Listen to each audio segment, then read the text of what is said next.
Saat ini kita telah terhubung dengan Kapendam 17 Cendrawasih, Kolonel Infantri Muhammad Aidi. Pak Muhammad Aidi, selamat siang. Halo, selamat siang. Pak Muhammad Aidi, bisa dijelaskan kronologi mengenai kejadian tertembaknya 3 anggota TNI di Nduga, Papua?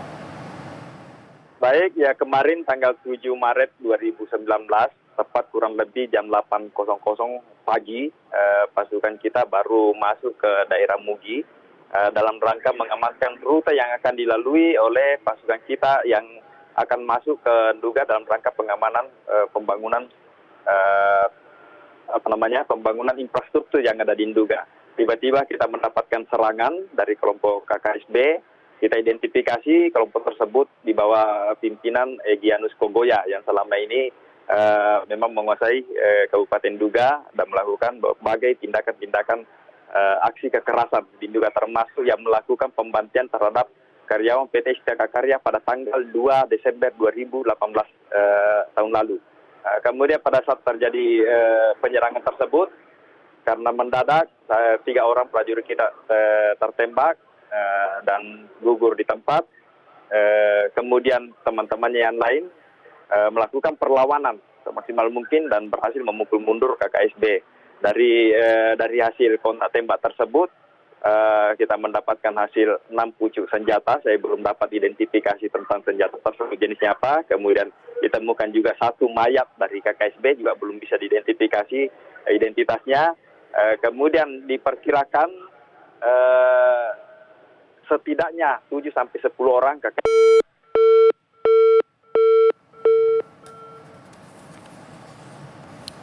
Halo Pak Aidi.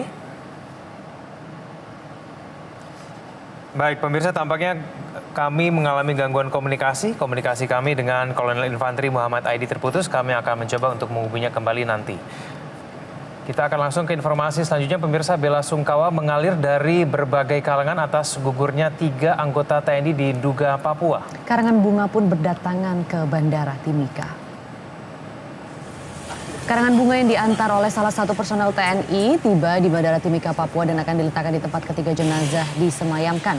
Jenazah hingga siang ini masih belum tiba di Bandara Timika dan belum ada informasi mengenai keberangkatan dari Nduga. Salah satu anggota TNI yang gugur berasal dari Kabupaten Bima, Nusa Tenggara Barat.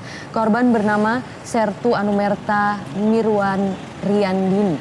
Pria berusia 25 tahun ini meninggalkan kedua orang tuanya yang kini menanti jasadnya.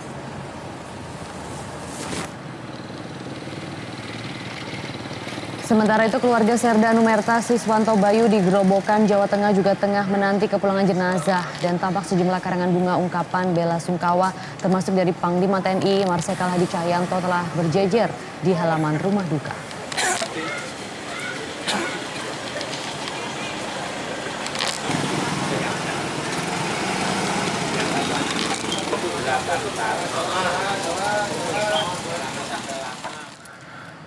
Ya, pemirsa, kami kembali terhubung dengan Kapendam 17 Cendrawasih, Kolonel Infantri Muhammad Aidi. Pak Aidi, apakah lokasi terjadinya penembakan ini sama dengan terjadinya penembakan tahun lalu, Pak?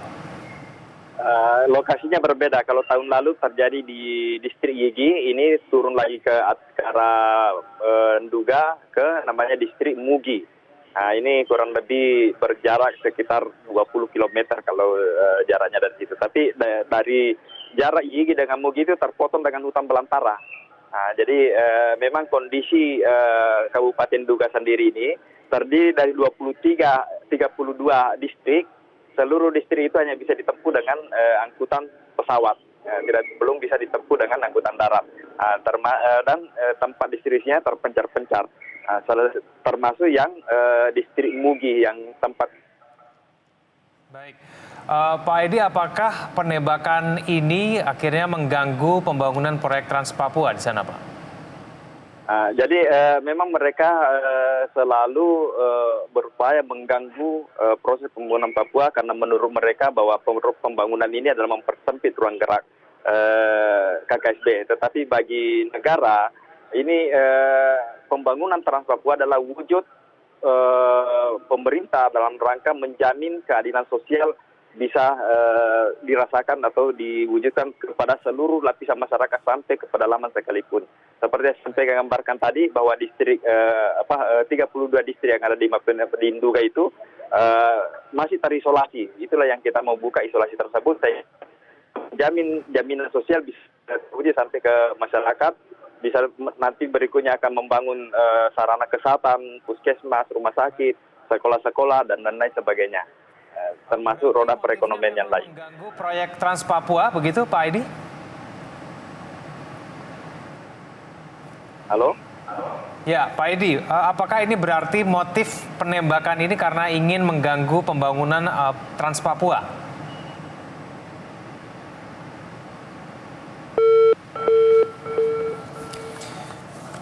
Baik, pemirsa, tampaknya komunikasi kami terputus dengan Kolonel Infantri Muhammad Adi. Terima kasih telah bergabung sama kami. Selamat siang.